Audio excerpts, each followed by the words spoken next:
So the male lead subordinates, they don't know how badly he's been tortured by the main character and his subordinate. All they know is that he's been imprisoned by them. That is it. They do face off with the main character subordinate. They bicker with him while he's trying to deal with the case more. That's when they find out that the male lead and main character has been lured away on the pretenses that the main character subordinate has been kidnapped. But they both knew that he wasn't actually fully kidnapped. But they still went to check to see if he was. And this freaks out the male lead subordinates because they're already worried in their master because they know how sickly their master is, and this is probably not good for his health. Like, they were pissed off with the main character subordinate not telling them truth until they made him speak. But he didn't fully tell them, oh yeah, my master poisoned yours and almost killed him.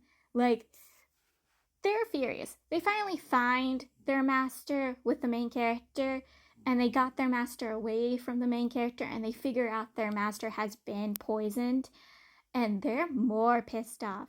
Like, the small grudge they already had against the main character's department just grows. Like, they are tied off with the main character and his department. Like, whenever they're seeing the main character's subordinate, they give him the look. They give him a nasty ass look. Main character sends his subordinate to see the male lead and his subordinates to get the male lead to continue to help with the case and solve another murder case.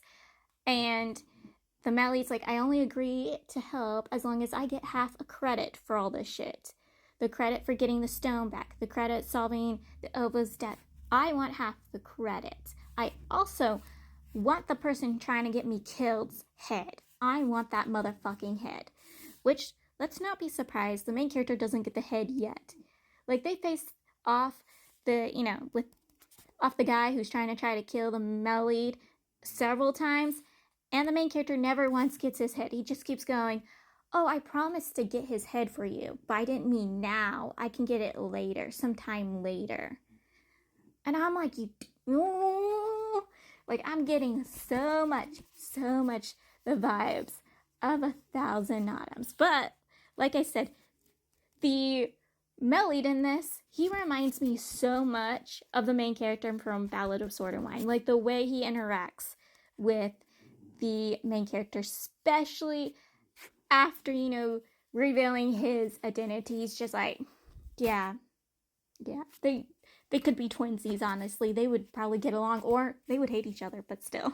The main character gets the male lead back on the whole, we're gonna share credit shit for the male lead's case. He's like, okay, I'll help you with your attackers and assassinators as long as you agree to give me half credit to your case.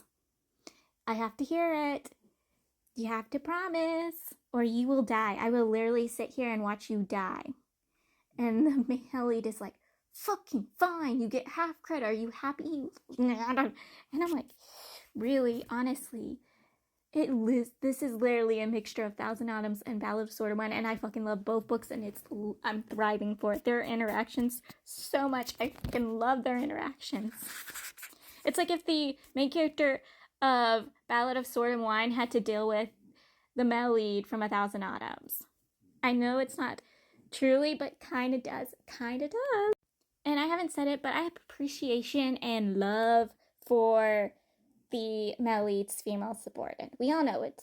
There's a female character in this. I'm gonna thrive over her. I want to marry her. But she's so amazing. She worries for the male lead. She cares for the male lead. She made food for the male lead. Like, she even learned from the main chef in their, department how to make food for the male lead. Like, at least make certain chicken noodle soup that he can eat. And you're like, oh, does she have feelings for him? No.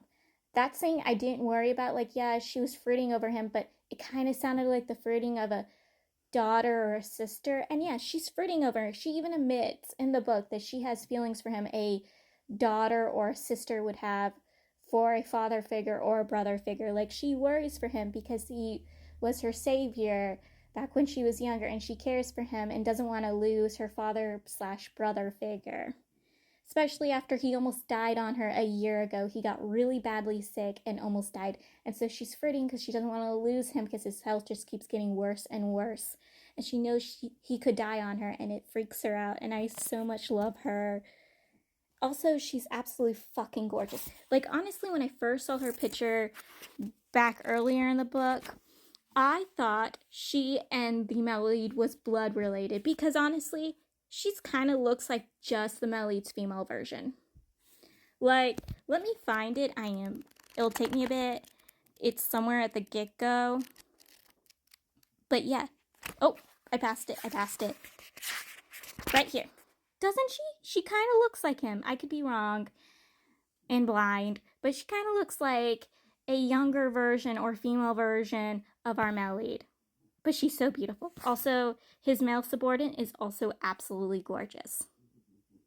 What is up with these bald men and these dames? But still, she's absolutely freaking gorgeous. But almost every character in a dame is absolutely gorgeous. What is up with dame power and all the characters looking absolutely like they come from magazines?